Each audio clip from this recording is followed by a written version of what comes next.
Hi students, a very pleasant and warm greetings to you all. Hope you are doing good. Last session we have seen the generations of computer, right? In generations of computer we have seen all the first, second, third, fourth, fifth and sixth generation computer. And I think you would have learned that portion also. If you haven't learned, learn it today itself. And today's work is you have to write the generations of computer question in your note. Okay, you have to put all these tabulations and you have to give separate column for serial number, generation, year, and the component which is used in that particular generation, and then the merits and demerits. Column wise you have to draw and you have to write it down in your note. Okay, and today we are going to see about some computing techniques and data and information topics, and we'll try to cover the components of computer also. Okay, so sixth generation computing. In the sixth generation, this computer could be defined as an era of intelligent computers. That means here in the sixth generation only we use the artificial neural network. That means one of the most dramatic changes, that is a big changes is done, that is the explosive growth in the wide area network and natural language processing. That means whatever we talk will be understood by the computer through this artificial intelligence, right? This provides the ability to develop the computer program to understand the human language. So this artificial intelligence, that is the AI, helps the computer to understand our language, and we'll be able to understand from the computer side also. They also will talk, or it will respond to us in our language itself. So that is the NLP, natural language processing. And the next one is data and information. We all know that computer means it is an electronic device, and whatever input data we give, it will just execute the set with the help of the set of instructions which we give, and the desired output will be given to us in a speed, in a fast manner, right? So then our brain, this computer will work very fast, right? So this way computers are very versatile as they do a lot of tasks, and it can store a large amount of data like weather forecasting, booking airlines, railways, movie tickets, or even playing games or editing some videos or audios, or it can calculate any big data, and so many things this computer can do, right? So here the main thing you have to know is about the data and information. Okay, data means that is defined as the unprocessed collection of raw facts. Data, that means unprocessed, the raw fact which is not at all processed, the collection of the raw fact which is useful for communication, interpretation and processing. The raw data, the raw fact which is used for communicating, interpretation and processing are known as data. Okay, and information means this is the collection of facts from which conclusions may be drawn. That means if you are having a sentence like I am Janisha Imansi, means from that you can know that my name is Janisha Imansi, right? So you can collect some information from that particular fact, means it is a information, and the processed data, or it may be any kind of data. If the data is not processed, or this is used for the processing or communication process, means it is a piece of data. Okay, for example, data means Janisha, or it may be one. Simply any one value or anything will be there. We can say it as a data, and if if it has a meaning and if it gives you some information, it is a information. So you have understood the difference between the data and information, right? Information, in simple words, we can say that the data is a raw fact that is processed to give a meaningful or structured or ordered information. Okay, the raw fact which is there with before processing is known as data, and after processing If it gives you a meaningful thing, means it is the information. Okay, this information.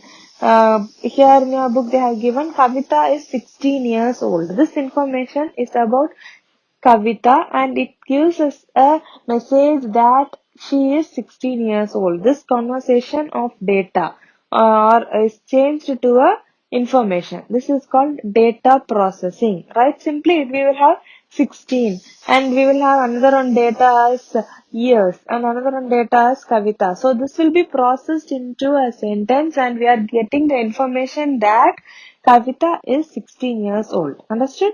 And one more time they have given the definition for computer using this data and information. A computer is an electronic device that takes the raw data, that is the unprocessed data, as an input from the user and process it under the control of a set of instructions, or we can say it as a program which produces a output or a result, and we can save it for future uses also. So this is the correct definition for computer after you are learning data and information. Now you know what is data and what is information, right? So with the help of this data and information, you can define the computer is an electronic device that takes the raw data or unprocessed data as an input from the user and process it under the control of a set of instructions called programs and produces a output or a result and saves it for future use. This is the correct definition for computer in terms of data and information. Okay, so you know what is the data, what is the information, and you would have got an idea about the sixth generation computing also. And now we are going to see the next important 5 mark, that is components of a computer. Okay, computer means we'll have hardware and software. As we have seen in the introductory session, you know what is hardware and software, right? So I'll just remind you again.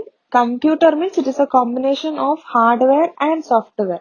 If hardware is not there, there is no computer. If software is not there, that is just a TV, or it's like a simple book or a table only. If the software is there only, that hardware will work. If hardware is not there, with the simple software, it will be like some notes only. We can't process it, right? So hardware and software are equally important to function the computer. Okay, hardware means that is the physical component of a computer. It may be like a keyboard, a monitor, a memory device, a motherboard, whatever components you see which is there inside a computer, or which is helping us to process the data in computer, means these are all the physical component are hardware, and software is the set of programs or the set of instructions, the codings and all are software. Okay, hardware is a physical component and software means it's a set of instructions. Okay, so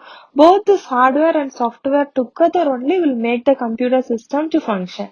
Okay, let's have a look at the functional components of a computer. Every task, whichever task you give to the computer, it follows a technique called IPO cycle. That is nothing but input, process, output cycle. That's what we are seeing from the first. If you have to give a input, it will process and it will give you the output, right? So here also we have IPO cycle. This needs certain input process that will get the input and it will produce the output through some output unit. So input unit means it takes the input. Processing unit, central processing unit, that is CPU, means it process the data, and the your output unit is used to produce the output. Okay, so the memory unit holds the data and instructions during the process. Here they have given a beautiful block diagram which represents the whole components, basic things about a computer. Okay, where if they are asking the components of computer, this diagram is main. Okay, how to draw this diagram and only how to explain.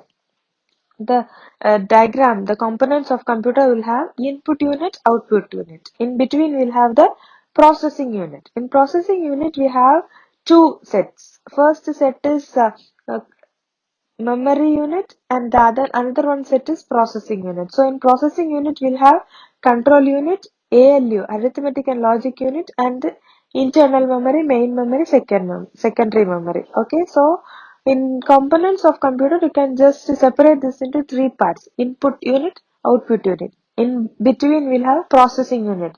First processing unit is control unit and ALU, and then the memory unit, it is internal memory, main memory, and secondary memory. Right? Input unit. First, let's see the definition for input unit. Input unit, from the word itself, you can know that if you are going to feed any form of data into a computer, and if it must be stored in a memory unit for further processing, means it is done only with the help of input unit. Okay, and whatever data you have to give inside the computer, we'll use input unit only. For example, I'll say if you have to type anything, you need keyboard, right? If you want to select something, you need mouse. If you want to scan a document, there you need scanner. These are all the input units. In your book, they have given the example as keyboard and mouse alone, and so many other input devices are also there. You can write it down when you are noting in your note. Whatever form of data, if you want to give, we have different types of devices, and those devices which will feed any form of data into the computer is known as input unit. Okay, input unit means it's used to feed any form of data to the computer, which is stored in the memory unit and also used for the further processing. Okay, that is input unit. Input unit means we will feed any form of data into the computer, and this can be stored in the memory unit and it can be used for further processing also. And the example for input unit is keyboard, mouse. And the next one is central processing unit. Central processing unit, that is CPU, means it is a major component which interprets and executes software instructions. That means CPU is the main thing which will take the set of instructions and process it, right? It will control all the operations of these input unit, output unit, and memory unit also. Okay, so this central processing unit only controls all the operations of all these units, including the memory unit, input unit, output unit, everything. It will accept the data as input and it will process the data accordingly as our instruction says or our program says, and it will provide the result. If you are giving any input, it must be a code, right? Only this CPU will know the binary data. That means it will just process and accept the binary data as input, and it will process the data according to the set of instructions or the programs, and it will provide the result as per our language, as per our understandable language, and it will give us the result, right? The CPU has three main components: control unit, arithmetic and logic unit, that is ALU, and memory unit, right? We'll see this units in detail now. ALU means arithmetic and logic unit. Arithmetic and logic unit is a part of a CPU where various computing functions are performed on data. Okay. Here this ALU will perform some arithmetic operations like addition, subtraction, multiplication, division, and some logical operations also. The result of an operation is stored in internal memory of CPU. Okay. The logical operations of ALU promote the decision making ability of a computer. Here ALU means this is a part of a CPU where this computing functions are done on the data, and ALU means it will have some arithmetic operations like addition, subtraction, multiplication, division, and also logical operations. The result of a operation is stored in internal memory of CPU. The logical operations of ALU promote the decision making ability of a computer. And the next one is control unit. Control unit is controls the flow of data between the CPU, memory, input output devices, and also it controls all the entire operation of a computer. Okay, control unit means controls the flow of data. You know what is data and you know what is CPU, right? So control unit controls the flow of data between the CPU, memory, input output devices, and it controls the entire operations of the computer. Okay, and the next one is output unit. Output unit means this is also a hardware which is used to convey the information to the user in an understandable form. That means through which device you are getting the output, we'll say it as a output unit. Okay, you can say an example, monitor. Through the monitor only you are seeing the output, means you can say the monitor as output unit, right? And another output unit is printer. Through printer we can get a printout output, right? So that is also a output unit. And so many other output units are also there. You just think in which form you are getting the output and through which device you are receiving the output. That particular device you can say it as a output unit. Okay, so you can write down other examples also. And the next one is memory unit. Memory unit means here in memory we have two types, primary memory and secondary memory. Primary memory means it is a temporarily stored programs will be there inside this temporary memory, that is primary memory. Okay, and the data when the instructions are ready to execute, this temporary memory will be storing the data. Okay, when this instructions are ready to execute. The secondary memory means it is used to store the data permanently. Primary means temporarily storing data. That means the set of programs or set of instructions which is given to process a data, that is temporarily stored memory unit, that is primary memory. And if a data is stored permanently, it is secondary memory. Okay, the primary memory is volatile and it is the content is lost when the power is off. Okay, suddenly if the power is gone, if you don't have inverter, the data will be lost. That is random access memory is the example for main memory. Okay, and the secondary memory is non-volatile. That means the content or the details which are there inside the system will not be gone once the power is switched off. Okay, so the example for this secondary memory are a hard disk, CD-ROM, DVD-ROM and all are the example for permanent memory or a secondary memory. Okay, secondary memory is a permanent memory, right? So here you know the difference between primary memory and secondary memory, right? Primary memory means temporary memory. It will store the programs or the instructions which are given to execute in the input, and it will be helpful for us to get the output, right? So primary memory means it is a temporary memory and a volatile memory. Volatile memory means once the system is off, the data will be gone. Here, if you consider the secondary memory, if a system is off, still the data will be saved in your computer only even after this system goes switched off. So the example for the secondary memory are hard disk, CD-ROM and DVD-ROM. Okay, so today we have seen the main component of computer. Here we have seen about input unit, output unit and central processing unit, right?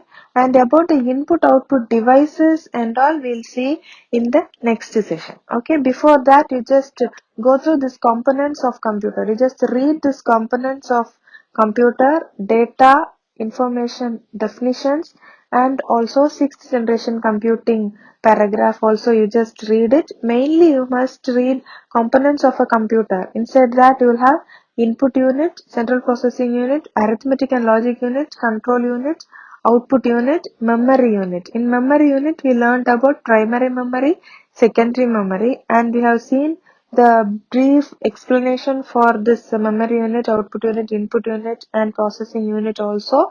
And so just go through this before attending the next session. And today I have given you a work to write down the generations of computer in your note, right? Just write it down and learn it also. Okay, next session we'll see about input and output devices. Thank you for your valuable time. Stay home, stay safe, take care, listen all the classes and try to learn the portions now itself so that it will be useful for your final exams. Okay, thank you, take care, bye.